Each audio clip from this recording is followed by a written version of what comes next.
Hello student, তোমরা যারা class 12 অর্থাৎ দ্বাদশ শ্রেণীর 4th সেমিস্টারের ছাত্রছাত্রী আছো, তোমাদের জন্য আজকে ক্লাসটা খুবই গুরুত্বপূর্ণ। আজকে ক্লাসে তোমাদের বাংলা প্রবন্ধ রচনার একটি ফরম্যাট নিয়ে আলোচনা করব, অর্থাৎ জীবনীমূলক প্রবন্ধ রচনার ফরম্যাট। এবং আজকে ক্লাসটা যদি তোমরা ভালো করে বুঝে নাও, জীবনীমূলক প্রবন্ধ রচনা তোমরা অতি অবশ্যই পরীক্ষায় লিখে আসতে পারবে। সে যে কারোরই জীবনী দিক না কেন, তোমরা অতি অবশ্যই অ্যান্সার করে আসতে পারবে। দেখে নাও কীভাবে তোমরা সহজে লিখে আসতে পারবে পরীক্ষায়। প্রথমেই যার সম্পর্কে জীবনী দেবে তার নাম এখানে লিখতে হবে, অর্থাৎ এখানে ব্যক্তির নাম লিখবে। তারপর ভূমিকা বলে তোমাদের পয়েন্ট করতে হবে।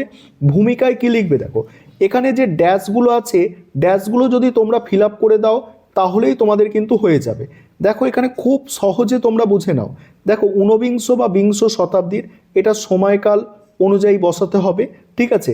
ঊনবিংশ বা বিংশ শতাব্দীর যে সমস্ত যুগান্তকারী ব্যক্তিত্ব ও মনীষী তাদের অসাধারণ প্রতিভা ও কর্মের মাধ্যমে বাঙালির মানসপটে চিরস্মরণীয় হয়ে আছেন, তাদের মধ্যে অন্যতম হলো ব্যক্তির নাম।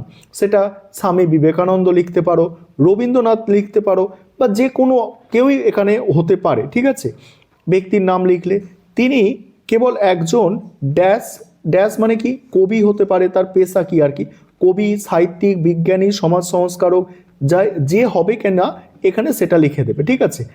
কেবল একজন ড্যাশ ছিলেন না, বরং তিনি ছিলেন একাধারে মানব দরদী ও দেশপ্রেমিক। তার জীবন ও আদর্শ আমাদের আজও অনুপ্রাণিত করে। তাহলে ভূমিকাটা দেখতে পেলে, ভূমিকায় কি লিখতে হবে তোমাদের, তো হিন্টস ওখানে দেয়া থাকবে, সেখানে কার সম্পর্কে লিখতে হচ্ছে সেটা এখানে লিখে দেবে, ব্যক্তির নাম, ঠিক আছে। তারপর দ্বিতীয় কাজ, তিনি কে, তিনি কি কবি না সাহিত্যিক না বিজ্ঞানী না সমাজ সংস্কারক না চলচ্চিত্রকার, যে হোক না কেন এখানে তোমরা সেটা বসাবে। বসিয়ে তারপরে এই দুটো কাজ এখানে হয়ে গেল। তারপরেই নেক্সট হচ্ছে 2 নম্বর পয়েন্টে আসবে বংশ পরিচয়। বংশ পরিচয় কি লিখবে দেখো, এই মহীয়ান ব্যক্তিত্বের জন্ম হয়, বলছে এই মহীয়ান ব্যক্তিত্বের জন্ম হয় ড্যাশ, এখানে জন্মসাল এবং তারিখ দেবে, যেটা তোমাদের ওখানে দেয়া থাকবে, হিন্সে দেয়া থাকবে জন্মসাল এবং তারিখ। এবং তার দেখো জন্মসাল এবং তারিখ দিলে তারপরে তার জন্মস্থান হলো, জন্মস্থান ওখানে দেয়া থাকবে, যে জেলা বা গ্রাম থাকবে সেটা দেবে এখানে। পিতার নাম দিয়ে দেবে, মাতার নাম, ঠিক আছে, মাতার নাম দিয়ে দেবে। এবং এক সংস্কৃতি মনস্ক এবং অভিজাত বা মধ্যবিত্ত পরিবারে তার শৈশব অতিবাহিত হয়। ছোটবেলা থেকেই তার মানে চোখ মুখে ছিল প্রতিভার দীপ্তি। তাহলে এখানটা বুঝে নাও, বংশ মানে জন্ম এবং বংশ পরিচয়, এখানে মানে হিন্সে যে সাল বা তারিখ দেওয়া থাকবে সেটা দিচ্ছ, জন্মস্থান মানে জায়গাটা দিচ্ছ, তারপর তার পিতার নাম দিচ্ছ, মাতার নাম দিচ্ছ। এটুকু কাজ এখানে করলেই এই পয়েন্ট কমপ্লিট, এবং বাকিটা তোমাদের পড়ে যেতে হবে।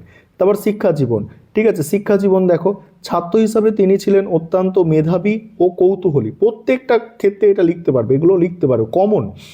তার প্রাথমিক শিক্ষা শুরু হয়, স্কুলের নাম দেবে, কোন স্কুল সেখানে স্কুলের নাম দেবে এই ড্যাশটায়। এরপর তিনি উচ্চশিক্ষার জন্য ভর্তি হন, কলেজ বা বিশ্ববিদ্যালয়ের নাম দেয়া থাকবে যেটা সেটা দেবে, ঠিক আছে। শিক্ষা বলছে শিক্ষা জীবনে তিনি মানে কি কি ডিগ্রি বা বিশেষ কৃতিত্ব অর্জন করেছিল সেটা দেবে এখানে, দিয়ে লিখবে অর্জন করে। প্রথাগত শিক্ষার পাশাপাশি তিনি নানা বিষয়ে জ্ঞান অর্জন করতে ভালোবাসতেন। তাহলে বুঝতে পারলে এখানে এইগুলো দিয়ে শিক্ষা জীবন কমপ্লিট করলে। শিক্ষা জীবন কমপ্লিট করার পরেই তার কর্মজীবন শুরু, কর্মজীবন ও অবদান, সেখানে কি লিখবে দেখো, কর্মজীবনে প্রবেশ করে তিনি পেশা বা চাকরির নাম দেবে হিসাবে নিজেকে নিয়োজিত করেন। তবে তার মূল সাধনা ছিল সাহিত্য নাকি বিজ্ঞান, শিল্প, সমাজসেবা, সেটা এখানে একটা দেবে, সে যে ব্যক্তিত্বের অধিকারী হয়। তার অবিস্মরণীয় সৃষ্টিগুলির মধ্যে উল্লেখযোগ্য হলো বই আবিষ্কার, সিনেমা, কাজের তালিকা, যেটা হবে তিনি যদি লেখক হন তাহলে বইয়ের নাম দিতে হবে, কিছু আবিষ্কার করলে আবিষ্কারের নাম, সিনেমা করলে সিনেমা, বা অন্য কিছু কাজ করলে কাজের তালিকা দেবে।